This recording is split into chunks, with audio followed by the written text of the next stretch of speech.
Okay, so I have been playing around with Google Classroom in an effort to extract data out of Google Classroom and also an effort to learn some Python. So Google has some pretty good quick start API tutorials, so that I use that. And my intention is to do two things. One, build a way for me as a teacher to extract sort of a gradebook style comma separated file, or even maybe better yet would be something that could be displayed on a web page. Probably should have used JavaScript, but I've been learning Python, so that's what I used.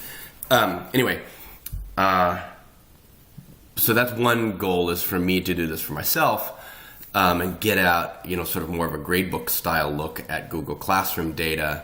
The other goal, and maybe the more important goal, is to give students that same point of view for themselves. But that feels like a subset of this. So if I nail this,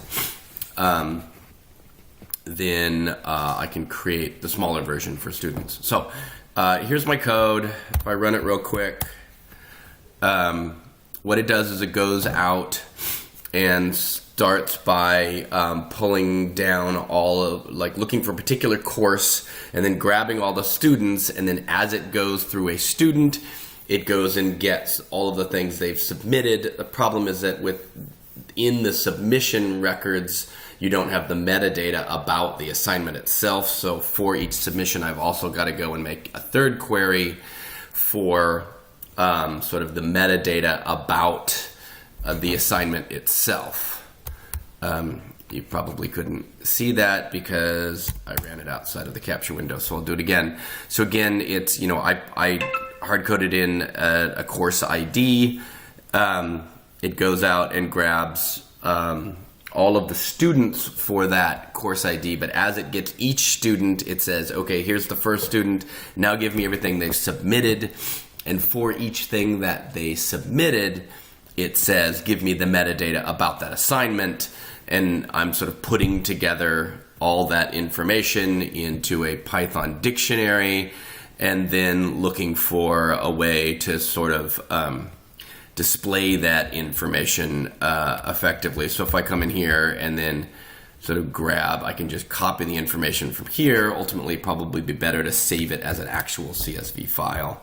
But then I can sort of paste it into Excel, which is what I've got here. And you can get access to stuff that you can't get access to via the Google Classroom interface, like these interesting status. So created as a status, which is really interesting. So you know that a student created a file. So that's a sort of a step along the way to doing something. Where I know that they've turned in the file, which means they click the turned in button, or I know that it's been returned, which means that I gave it back to them. And it's also possible that something can go from turned in to returned, from returned to turned in, because they will redo the assignment, and that will happen. And so that's an interesting status, and I can sort of pull out the reality of that status by showing anything that is turned in but already has a grade of greater than 0. So that's a unique status of sort of returned in, and so I want to actually add that status, but that wouldn't be particularly hard because I can just do that by scraping through the data in Python. Anyway, that's the project that I'm working on. Would love some help from anybody around insight for better ways to do this, or if anybody wants to sort of look at my very novice code, I would love that too.